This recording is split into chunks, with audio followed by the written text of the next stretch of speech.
Silahani. Jadi dia yang adalah Elohim mengutus akunya siapa yang menjadi subjek? Tuhan sendiri. Jadi Tuhan mengutus dirinya. Itu secara konteks. Loh, orang-orang beranggapan menerjemahkan aku itu Musa. Lah Tuhan ini sedang berbicara kepada Musa. Tuhan berbicara kepada Musa. Kok Musa juga yang menjadi objek? Nah kalau Tuhan Musa yang menjadi objek, bagaimana di sini kok bukan petinggi-petinggi yang menjadi objek? Kenapa yang menjadi Yeremia yang menjadi objek? Jadi di dalam kasus bahasa ini, bahasa Ibrani, subjek bisa menjadi objek, objek bisa menjadi subjek. Nah, di klausa pertama, di sini, di klausa pertama, Yeremianya itu menjadi subjek. Dan berkatalah Yeremia kepada, objeknya di sini adalah pemuka agama, Hasyarim, pemuka agama dan orang-orang. Lalu di klausa berikut, Yeremia itu menjadi objek. Yang menjadi subjek adalah Yotevave. Dia Yotevave mengutus aku kepadamu. Dia mengutus aku. Jadi Yeremianya yang sebelumnya di klausa pertama adalah subjek. Di klausa ini Yeremianya menjadi objek yang diutus oleh Yotevave. Yotevave yang menjadi subjek.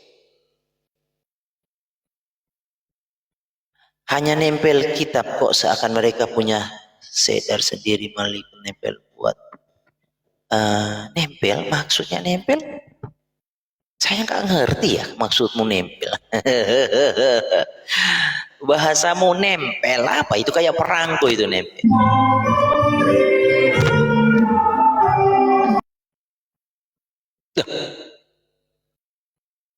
Oke. Jadi Yotevave menjadi subjek, Yeremia menjadi objek. Kenapa Yeremia menjadi objek? Ya di sini karena dia adalah pihak yang diutus oleh Yotevave. Padahal di klausa awal Yeremia itu subjek yang berbicara di hadapan. Jadi ada dua situasi di sini. Dia berbicara di hadapan, lalu situasi menyatakan maksud dia itu siapa. Nah, gitu. Maksud dia itu siapa? Yeremia menyatakan bahwa dia itu adalah orang atau pihak yang diutus oleh Yotevave. Salahani. Dia Yotevave itu salahani literalnya dia dan aku. Jadi di dalam kata salahani ada dua person. Kata orang ketiga singular dan orang pertama singular. Nah, person pertama ini adalah ini sebagai subjek, person kedua ini adalah objek yang dikirimkan atau diutus. Oke, mengutus aku. Nah, ini objeknya aku. Akunya ini kembali kepada subjek yang berbicara. Jadi objek ini adalah subjek yang berbicara di hadapan para hasyarim kepada pemuka-pemuka agama dan jemaat-jemaat. Naik aja bro, kenapa harus komen-komen kayak begitu? Kalau you merasa mampu, naik. Oke. Jadi di ayat ini yang menjadi subjek pembicara pertama adalah Yeremia, Vayomer Yeremia. Nah, lalu Yeremia ini juga yang menjadi objek yang diutus oleh YHWH. Oke? Jadi Yeremia ini sekaligus menjadi objek di klausa berikut, menjadi objek yang diutus oleh YHWH. Di klausa pertama, Yeremia adalah subjek yang berbicara, ya, subjek yang berbicara menjelaskan siapa dia. Nah, perbedaannya di dalam Exodus, ya, di dalam Exodus 3:14, Vayomer Elohim, yang menjadi subjek Elohim, dan Elohim pula yang menjadi objek. Karena yang menjadi audiens di sini adalah Mose. El Mose, berkatalah Elohim kepada Mose.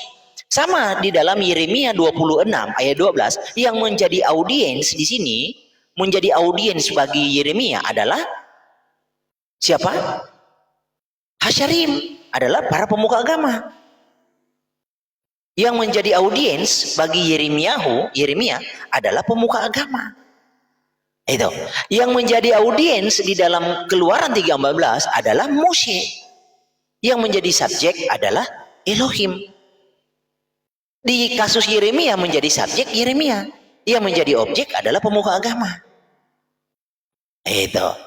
Jadi di Keluaran 3:14 Elohim el Moshe Vayomer Elohim el Moshe Ehye asir Ehye Vayomer Kolomar Libne Tomar Libne Yisrael Ehye aku yang adalah dia mengutus aku.